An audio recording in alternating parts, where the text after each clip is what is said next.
What if the world didn't end with screams, but with silence?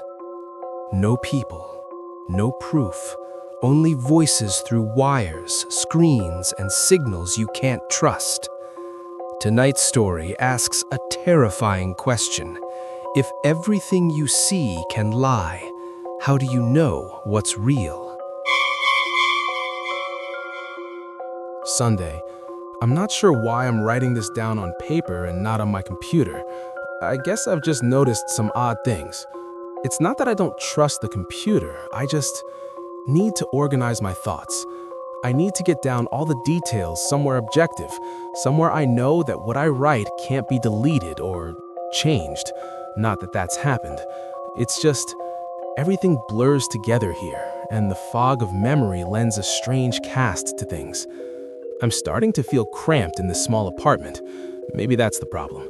I just had to go and choose the cheapest apartment, the only one in the basement. The lack of windows down here makes day and night seem to slip by seamlessly. I haven't been out in a few days because I've been working on this programming project so intensively. I suppose I just wanted to get it done. Hours of sitting and staring at a monitor can make anyone feel strange, I know, but I don't think that's it. I'm not sure when I first started to feel like something was odd. I can't even define what it is. Maybe I just haven't talked to anyone in a while. That's the first thing that crept up on me. Everyone I normally talk to online while I program has been idle, or they've simply not logged on at all. My instant messages go unanswered. The last email I got from anybody was a friend saying he'd talk to me when he got back from the store, and that was yesterday. I'd call with my cell phone, but reception's terrible down here. Yeah, that's it. I just need to call someone. I'm gonna go outside. Well, that didn't work so well. As the tingle of fear fades, I'm feeling a little ridiculous for being scared at all. I looked in the mirror before I went out, but I didn't shave the 2-day stubble I've grown. I figured I was just going out for a quick cell phone call. I did change my shirt though, because it was lunchtime and I guessed that I'd run into at least one person I knew. That didn't end up happening. I wish it did. When I went out, I opened the door to my small apartment slowly. A small feeling of apprehension had somehow already lodged itself in me, for some indefinable reason. I chalked it up to having not spoken to anyone but myself for a day or two. I peered down the dingy gray hallway, made dingier by the fact that it was a basement hallway. On one end, a large metal door led to the building's furnace room. It was locked, of course. 2 dreary soda machines stood by it. I bought a soda from the one the first day I moved in, but it had a 2-year expiration date. I'm fairly sure nobody knows those machines are even down here, or my cheap landlady just doesn't care to get them restocked. I closed my door softly and walked the other direction, taking care not to make a sound. I have no idea why I chose to do that, but it was fun giving in to the strange impulse not to break the droning hum of the soda machines, at least for the moment. I got to the stairwell and took the stairs up to the building's front door. I looked through the heavy door's small square window and received quite the shock. It was definitely not lunchtime. City gloom hung over the dark street outside, and the traffic lights at the intersection in the distance blinked yellow. Dim clouds, purple and black from the glow of the city, hung overhead. Nothing moved, save the few sidewalk trees that shifted in the wind. I remember shivering, though I wasn't cold. Maybe it was the wind outside. I could vaguely hear it through the heavy metal door, and I knew it was that unique kind of late-night wind, the kind that was constant, cold, and quiet, save for the rhythmic music it made as it passed through countless unseen tree leaves. I decided not to go outside. Instead, I lifted my cell phone to the door's little window and checked the signal meter. The bars filled up the meter, and I smiled.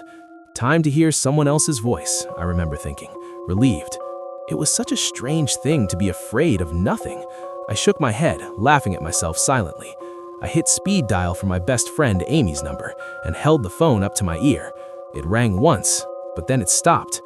Nothing happened. I listened to silence for a good 20 seconds, then hung up. I frowned and looked at the signal meter again. Still full. I went to dial her number again, but then my phone rang in my hand, startling me. I put it up to my ear. "Hello?"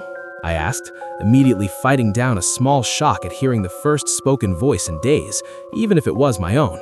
I had gotten used to the droning hum of the building's inner workings, my computer, and the soda machines in the hallway. There was no response to my greeting at first. But then, finally, a voice came. "Hey," said a clear male voice, obviously of college age like me. "Who's this?" "John," I replied, confused. "Oh, sorry, wrong number," he replied, then hung up. I lowered the phone slowly and leaned against the thick brick wall of the stairwell. That was strange. I looked at my received calls list, but the number was unfamiliar.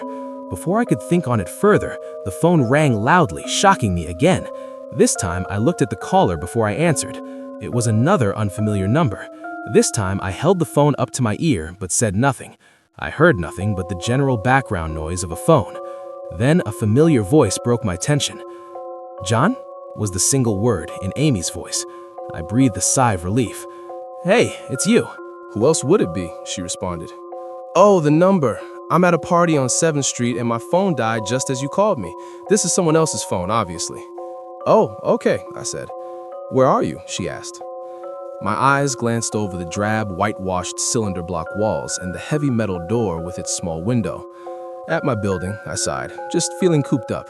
I didn't realize it was so late. "You should come here," she said, laughing. "Nah, I don't feel like looking for some strange place by myself in the middle of the night," I said, looking out the window at the silent, windy street that secretly scared me just a tiny bit. "I think I'm just gonna keep working or go to bed." "Nonsense," she replied. "I can come get you. Your building is close to 7th Street, right?" "How drunk are you?" I asked lightheartedly. "You know where I live."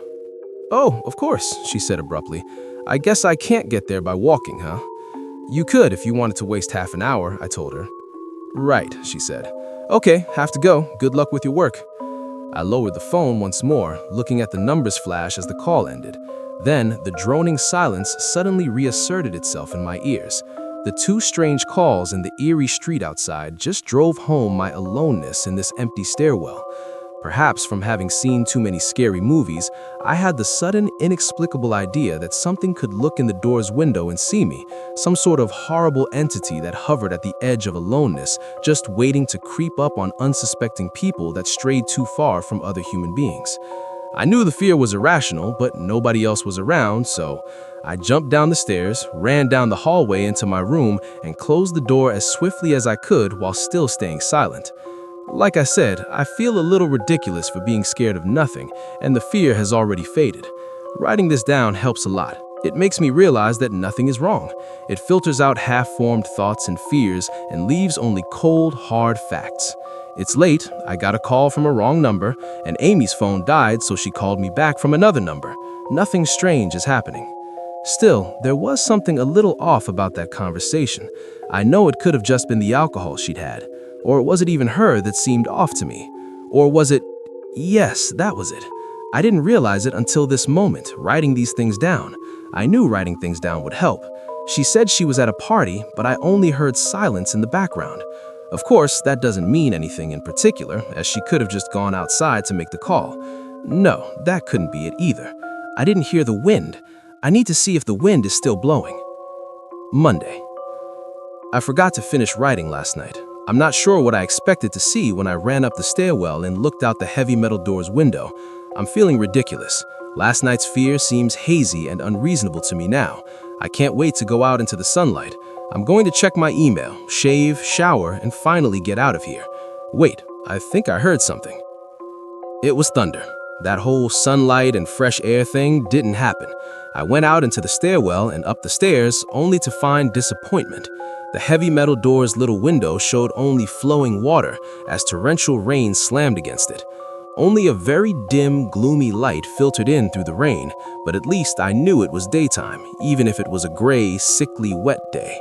I tried looking out the window and waiting for lightning to illuminate the gloom, but the rain was too heavy and I couldn't make out anything more than vague, weird shapes moving at odd angles in the waves washing down the window. Disappointed, I turned around, but I didn't want to go back to my room. Instead, I wandered further up the stairs, past the first floor and the second. The stairs ended at the third floor, the highest floor in the building. I looked through the glass that ran up the outer wall of the stairwell, but it was that warped, thick kind that scatters the light, not that there was much to see through the rain to begin with. I opened the stairwell and wandered down the hallway. The 10 or so thick wooden doors, painted blue a long time ago, were all closed. I listened as I walked, but it was the middle of the day, so I wasn't surprised that I heard nothing but the rain outside. As I stood there in the dim gloom, listening to the rain, I had the strange, fleeting impression that the doors were standing like silent granite monoliths erected by some ancient forgotten civilization for some unfathomable guardian purpose. Lightning flashed, and I could have sworn that for a moment the old grainy blue wood looked just like rough stone. I laughed at myself for letting my imagination get the best of me. But then it occurred to me that the dim gloom and lightning must mean there was a window somewhere in the hallway. A vague memory surfaced, and I suddenly recalled that the third floor had an alcove and an inset window halfway down the floor's hallway. Excited to look out into the rain and possibly see another human being, I quickly walked over to the alcove, finding the large, thin glass window. Rain washed down it, as with the front door's window, but I could open this one. I reached a hand out to slide it open, but hesitated. I had the strangest feeling that if I opened that window, I would see something absolutely horrifying on the other side. Everything's been so odd lately.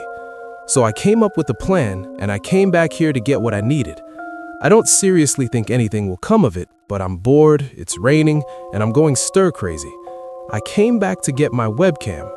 The cord isn't long enough to reach the third floor by any means, so instead, I'm going to hide it between the two soda machines in the dark end of my basement hallway, run the wire along the wall and under my door, and put black duct tape over the wire to blend it in with the black plastic strip that runs along the base of the hallway's walls. I know this is silly, but I don't have anything better to do. Well, nothing happened. I propped open the hallway to stairwell door, steeled myself, then flung the heavy front door wide open and ran like hell down the stairs to my room and slammed the door. I watched the webcam on my computer intently, seeing the hallway outside my door and most of the stairwell. I'm watching it right now, and I don't see anything interesting. I just wish the camera's position was different, so that I could see out the front door. Hey, somebody's online. I got out an older, less functional webcam that I had in my closet to video chat with my friend online. I couldn't really explain to him why I wanted to video chat, but it felt good to see another person's face. He couldn't talk very long, and we didn't talk about anything meaningful, but I feel much better. My strange fear has almost passed. I would feel completely better, but there was something odd about our conversation. I know that I've said that everything has seemed odd, but still, he was very vague in his responses. I can't recall one specific thing that he said, no particular name or place or event, but he did ask for my email address to keep in touch. Wait, I just got an email. I'm about to go out. I just got an email from Amy that asked me to meet her for dinner at the place we usually go to. I do love pizza, and I've just been eating random food from my poorly stocked fridge for days, so I can't wait. Again, I feel ridiculous about the odd couple of days I've been having. I should destroy this journal when I get back. Oh, another email. Oh my God. I almost left the email and opened the door. I almost opened the door. I almost opened the door, but I read the email first. It was from a friend I hadn't heard from in a long time, and it was sent to a huge number of emails that must have been every person he had saved in his address list. It had no subject, and it said simply, "Seen with your own eyes, don't trust them, they."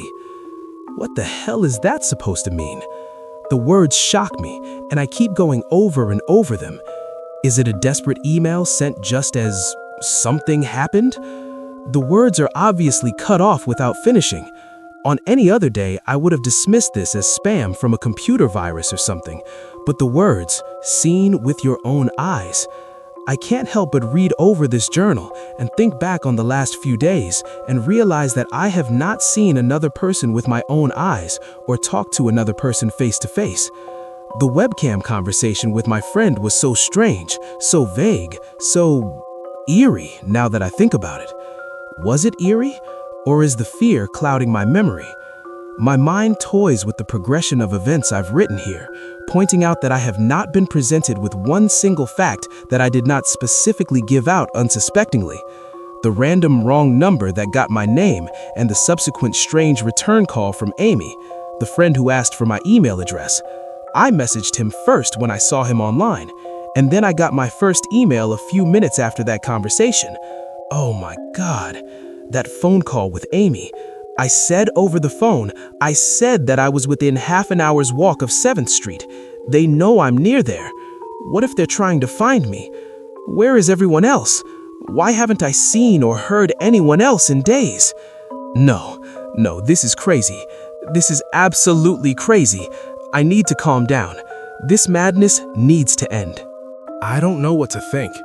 I ran about my apartment furiously, holding my cell phone up to every corner to see if it got a signal through the heavy walls. Finally, in the tiny bathroom, near one ceiling corner, I got a single bar. Holding my phone there, I sent a text message to every number in my list. Not wanting to betray anything about my unfounded fears, I simply sent, "You seen anyone face to face lately?" At that point, I just wanted any reply back. I didn't care what the reply was or if I embarrassed myself. I tried to call someone a few times, but I couldn't get my head up high enough, and if I brought my cell phone down even an inch, it lost signal. Then I remembered the computer and rushed over to it, instant messaging everyone online. Most were idle or away from their computer. Nobody responded. My messages grew more frantic, and I started telling people where I was and to stop by in person for a host of barely passable reasons. I didn't care about anything by that point.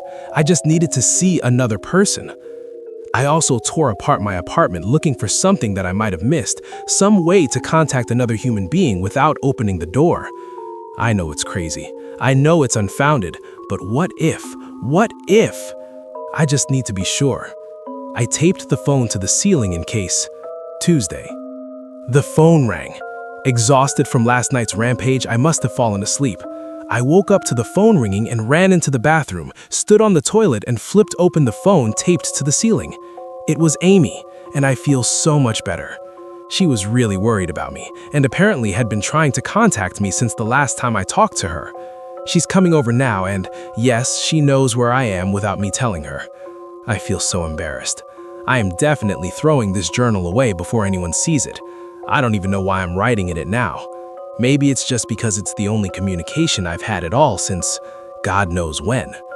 I look like hell too. I looked in the mirror before I came back in here.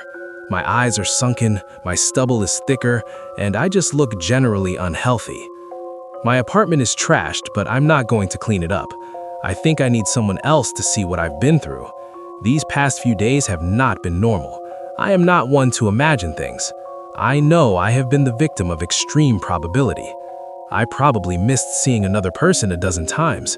I just happened to go out when it was late at night or the middle of the day when everyone was gone. Everything's perfectly fine. I know this now. Plus, I found something in the closet last night that has helped me tremendously.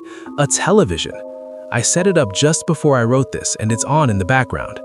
Television has always been an escape for me, and it reminds me that there's a world beyond these dingy brick walls. I'm glad Amy's the only one that responded to me after last night's frantic pestering of everyone I could contact. She's been my best friend for years. She doesn't know it, but I count the day that I met her among one of the few moments of true happiness in my life. I remember that warm summer day fondly. It seems a different reality from this dark, rainy, lonely place. I feel like I spent days sitting in that playground, much too old to play, just talking with her and hanging around doing nothing at all. I still feel like I can go back to that moment sometimes, and it reminds me that this damn place is not all that there is. Finally, a knock on the door. I thought it was odd that I couldn't see her through the camera I hid between the two soda machines. I figured it was bad positioning, like when I couldn't see out the front door. I should have known. I should have known. After the knock, I yelled through the door jokingly that I had a camera between the soda machines because I was embarrassed myself that I had taken this paranoia so far. After I did that, I saw her image walk over to the camera and look down at it. She smiled and waved. "Hey," she said to the camera brightly, giving it a wry look. "It's weird, I know. I've had a weird few days." "Must have," she replied. "Open the door, John." I hesitated. How could I be sure? "Hey, humor me a second here," I told her through the mic. "Tell me one thing about us. Just prove to me you're you."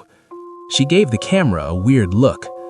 All right," she said slowly, thinking. "We met randomly at a playground when we were both way too old to be there?" I sighed deeply as reality returned and fear faded. God, I'd been so ridiculous. Of course it was Amy. That day wasn't anywhere in the world except in my memory. I'd never even mentioned it to anyone, not out of embarrassment, but out of a strange secret nostalgia and a longing for those days to return. If there was some unknown force at work trying to trick me, as I feared, there was no way they could know about that day. Ha! All right, I'll explain everything, I told her. Be right there. I ran to my small bathroom and fixed my hair as best I could. I looked like hell, but she would understand.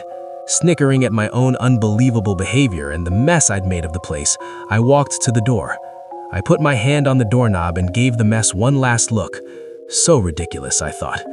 My eyes traced over the half-eaten food lying on the ground, the overflowing trash bin, and the bed I'd tipped to the side looking for God knows what. I almost turned to the door and opened it, but my eyes fell on one last thing. The old webcam, the one I used for that eerily vacant chat with my friend. Its silent black sphere lay haphazardly tossed to the side, its lens pointed at the table where this journal lay. An overwhelming terror took me as I realized that if something could see through that camera, it would have seen what I just wrote about that day. I asked her for any one thing about us, and she chose the only thing in the world that I thought they, or it, did not know. But it did. It did know. It could have been watching me the whole time. I didn't open the door. I screamed. I screamed in uncontrollable terror. I stomped on the old webcam on the floor. The door shook, and the doorknob tried to turn, but I didn't hear Amy's voice through the door. Was the basement door made to keep out drafts too thick, or was Amy not outside? What could have been trying to get in if not her? What the hell is out there? I saw her on my computer through the camera outside. I heard her on the speakers through the camera outside, but was it real? How can I know? She's gone now. I screamed and shouted for help. I piled up everything in my apartment against the front door. Friday. At least I think that it's Friday. I broke everything electronic. I smashed my computer to pieces. Every single thing on there could have been accessed by network access, or worse, altered. I'm a programmer, I know. Every little piece of information I gave out since this started, my name, my email, my location, none of it came back from outside until I gave it out. I've been going over and over what I wrote. I've been pacing back and forth, alternating between stark terror and overpowering disbelief. Sometimes I'm absolutely certain some phantom entity is dead set on the simple goal of getting me to go outside. Back to the beginning with the phone call from Amy, she was effectively asking me to open the door and go outside. I keep running through it in my head. One point of view says I've acted like a madman, and all of this is the extreme convergence of probability. Never going outside at the right times by pure luck, never seeing another person by pure chance, getting a random nonsense email from some computer virus at just the right time. The other point of view says that extreme convergence of probability is the reason that whatever's out there hasn't gotten me already. I keep thinking, I never opened the window on the third floor. I never opened the front door until that incredibly stupid stunt with the hidden camera, after which I ran straight to my room and slammed the door. I haven't opened my own solid door since I flung open the front door of the building.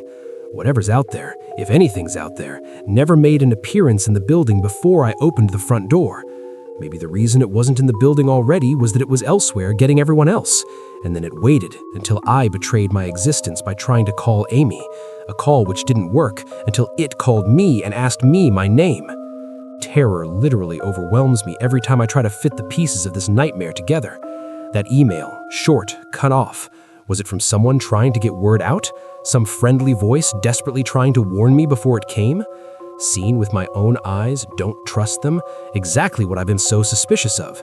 It could have masterful control of all things electronic, practicing its insidious deception to trick me into coming outside. Why can't it get in? It knocked on the door.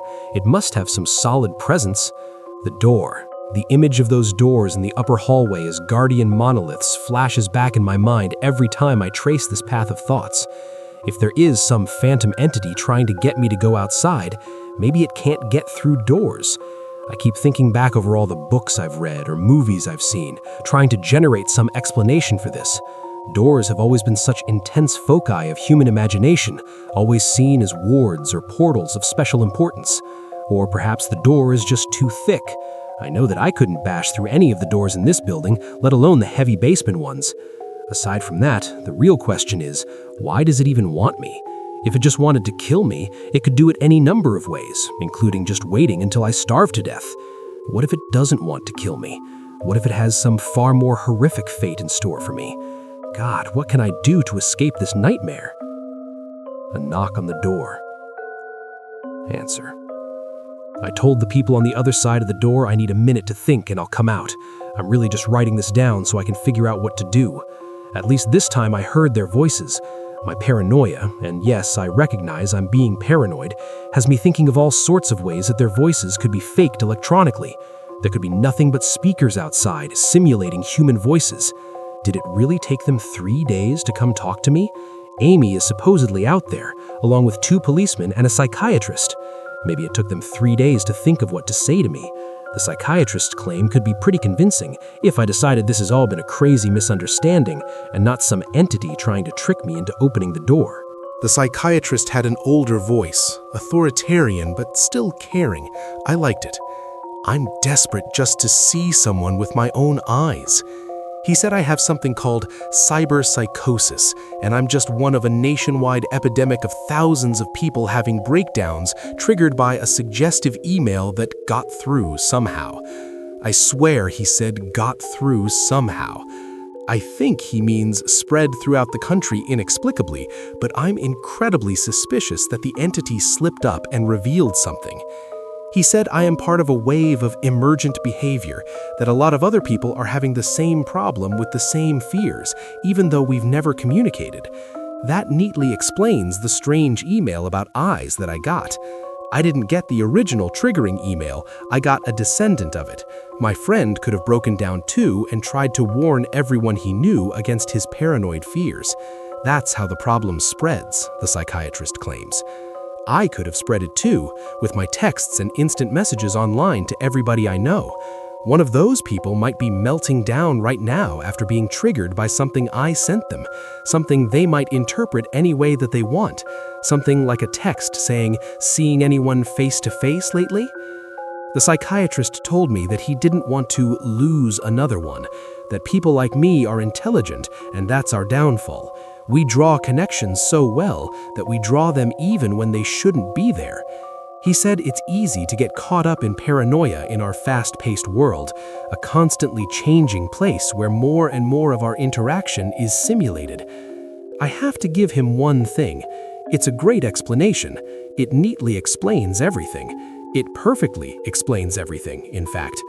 I have every reason to shake off this nightmarish fear that some thing or consciousness or being out there wants me to open the door so it can capture me for some horrible fate worse than death. It would be foolish, after hearing that explanation, to stay in here until I starve to death just to spite the entity that might have got everyone else. It would be foolish to think that, after hearing that explanation, I might be one of the last people left alive on an empty world, hiding in my secure basement room, spiting some unthinkable, deceptive entity just by refusing to be captured. It's a perfect explanation for every single strange thing I've seen or heard, and I have every reason in the world to let all of my fears go and open the door. That's exactly why I'm not going to. How can I be sure? How can I know what's real and what's deception? All of these damn things with their wires and their signals that originate from some unseen origin. They're not real. I can't be sure. Signals through a camera, faked video, deceptive phone calls, emails, even the television lying broken on the floor. How can I possibly know it's real? It's just signals, waves, light. The door! It's bashing on the door! It's trying to get in! What insane mechanical contrivance could it be using to simulate the sound of men attacking the heavy woods so well? At least I'll finally see it with my own eyes. There's nothing left in here for it to deceive me with. I've ripped apart everything else. It can't deceive my eyes, can it? Seen with your own eyes, don't trust them, Oh, wait, was that desperate message telling me to trust my eyes, or warning me about my eyes too? Oh my God, what's the difference between a camera and my eyes? They both turn light into electrical signals. They're the same. I can't be deceived. I have to be sure. I have to be sure. Date unknown. I calmly asked for paper and a pen, day in and day out, until it finally gave them to me. Not that it matters. What am I going to do? Poke my eyes out? The bandages feel like part of me now. The pain is gone. I figure this will be one of my last chances to write legibly, as without my sight to correct mistakes, my hands will slowly forget the motions involved. This is a sort of self-indulgence, this writing. It's a relic of another time, because I'm certain everyone left in the world is dead, or something far worse. I sit against the padded wall day in and day out. The entity brings me food and water. It masks itself as a kind nurse, as an unsympathetic doctor. I think it knows that my hearing has sharpened considerably now that I live in darkness. It fakes conversations in the hallways, on the off chance that I might overhear. One of the nurses talks about having a baby soon. One of the doctors lost his wife in a car accident. None of it matters. None of it is real. None of it gets to me. Not like she does. That's the worst part. The part I almost can't handle. The thing comes to me masquerading as Amy. Its recreation is perfect. It sounds exactly like Amy, feels exactly like her. It even produces a reasonable facsimile of tears that it makes me feel on its lifelike cheeks. When it first dragged me here, it told me all the things I wanted to hear. It told me that she loved me, that she had always loved me, that it didn't understand why I did this, that we could still have a life together if only I would stop insisting that I was being deceived. It wanted me to believe. No, it needed me to believe that she was real. I almost fell for it. I really did. I doubted myself for the longest time. In the end, though, it was all too perfect, too flawless, and too real. The false Amy used to come every day, and then every week, and finally stopped coming altogether. But I don't think the entity will give up. I think the waiting game is just another one of its gambits. I will resist it for the rest of my life if I have to. I don't know what happened to the rest of the world, but I do know that this thing needs me to fall for its deceptions. If it needs that, then maybe, just maybe, I am a thorn in its agenda. Maybe Amy is still alive out there somewhere, kept alive only by my will to resist the deceiver. I hold on to that hope, rocking back and forth in my cell to pass the time. I will never give in. I will never break. I am a hero. The doctor read the paper the patient had scribbled on. It was barely readable, written in the shaky script of one who could not see. He wanted to smile at the man's steadfast resolve, a reminder of the human will to survive, but he knew that the patient was completely delusional. After all, a sane man would have fallen for the deception long ago. The doctor wanted to smile. He wanted to whisper words of encouragement to the delusional man. He wanted to scream. But the nerve filaments wrapped around his head and into his eyes made him do otherwise. His body walked into the cell like a puppet and told the patient once more that he was wrong and that there was nobody trying to deceive him. Was the world truly empty, or was something patiently learning how to imitate it? If you were standing at that door, hearing familiar voices begging you to open it, would you trust them? If this story unsettled you, like the video, subscribe for more psychological horror, and tell us in the comments, would you have opened the door?